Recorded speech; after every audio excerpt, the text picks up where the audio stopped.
एक समय की बात है, एक छोटे से गांव में रामू नाम का एक किसान रहता था। रामू बेहद ईमानदार और मेहनती इंसान था।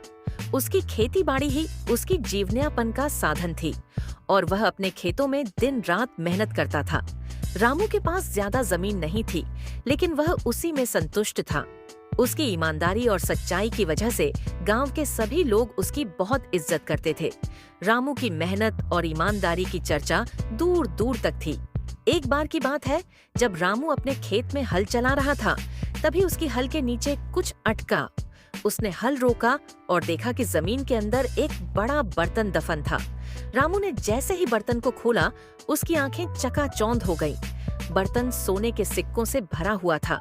रामू के मन में कुछ क्षण के लिए विचार आया कि अब वह अमीर हो जाएगा और सारी परेशानियां खत्म हो जाएंगी। लेकिन फिर रामू ने सोचा कि यह सोना उसका नहीं है। उसने खुद से कहा, यह धन तो किसी और का है, इसे अपने पास रखना चोरी के समान होगा, मुझे इसे वापस करना चाहिए। रामू ने उस बर्तन को उठाया और सीधा गांव के मुखिया के पास पहुंचा। उसने मुखिया को सारी बात बताई और सोने से भरा बर्तन सौंप दिया। मुखिया रामू की ईमानदारी से बहुत प्रभावित हुआ। उसने रामू से कहा, रामू, तुम जैसे ईमानदार व्यक्ति इस गांव का गौरव हो। इस बर्तन में इतना धन था कि अगर तुम चाहते तो इसे अपने पास रख सकते थे, लेकिन तुमने ईमानदारी का रास्ता चुना।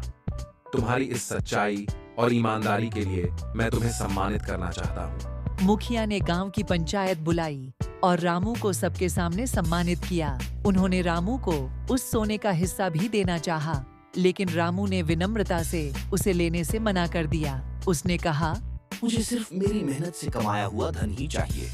यही मेरी सबसे बड़ी संपत्ति है। मुखिया ने रामू की इस विनम्रता और ईमानदारी से प्रभावित होकर उसे गांव की कुछ अतिरिक्त जमीन उपहार में दी, ताकि वह और अधिक खुशहाल जीवन जी सके। रामू ने उस जमीन पर और मेहनत की और धीरे धीरे उसकी हालत सुधरती गई। इस कहानी से हमें यह सीखने को मिलता है कि ईमानदारी और सच्चाई से जीने वाले व्यक्ति का जीवन हमेशा सुखी होता है। जो लोग सच्चाई का साथ देते हैं, उन्हें समाज में सम्मान मिलता है और ईश्वर भी उनका साथ कभी नहीं छोड़ता।